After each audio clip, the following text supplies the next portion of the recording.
Greenland പിടിച്ചെടുക്കുമെന്ന American ഭീഷണി നിലനിൽക്കെ സുപ്രധാനമായൊരു നീക്കം നടത്തിയിരിക്കുകയാണ് ഡെൻമാർക്ക്. 1982 സൈനിക നിർദ്ദേശം വീണ്ടും പ്രാബല്യത്തിലാക്കിയിരിക്കുന്നു അവർ. ഡെൻമാർക്കിന്റെ അതിർത്തിയിലേക്ക് ആരെങ്കിലും അതിക്രമിച്ചു കടന്നാൽ ഉടനടി വെടിവെക്കാൻ സൈനികർക്ക് അനുവാദം നൽകുന്നതാണ് 1952 സൈനിക നിർദ്ദേശം. ശീതയുദ്ധകാലത്ത് നിലവിലുണ്ടായിരുന്ന ഈ നിർദ്ദേശം അമേരിക്കയുടെ ഭീഷണിയെ തുടർന്നാണ് വീണ്ടും പ്രഖ്യാപിച്ചിരിക്കുന്നത്. 1940 ഏപ്രിലിൽ നാസി ജർമ്മനി ഡെൻമാർക്ക് ആക്രമിച്ചതിന് പിന്നാലെ അവതരിപ്പിക്കപ്പെട്ടതാണ് 1952 സൈനിക നിർദ്ദേശം. അക്കാലത്ത് ആശയവിനിമയ സംവിധാനങ്ങൾ തകരാറിലാകുകയും കമാൻഡർമാർക്ക് നിർദ്ദേശങ്ങൾ നൽകാൻ കഴിയാതെ വരികയും ചെയ്തതോടെയായിരുന്നു ഇങ്ങനെയൊരു നിർദ്ദേശം നൽകിയത്.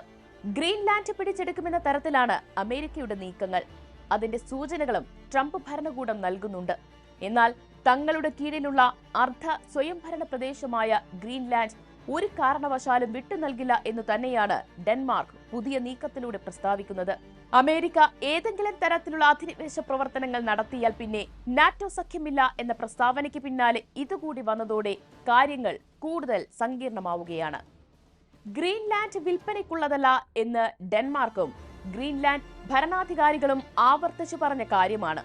എന്നാൽ അതിനുശേഷവും ട്രംപും മറ്റമേരിക്കൻ നേതാക്കളും ഗ്രീൻലാൻഡിന് മേൽ അവകാശം ഉന്നയിക്കുകയായിരുന്നു.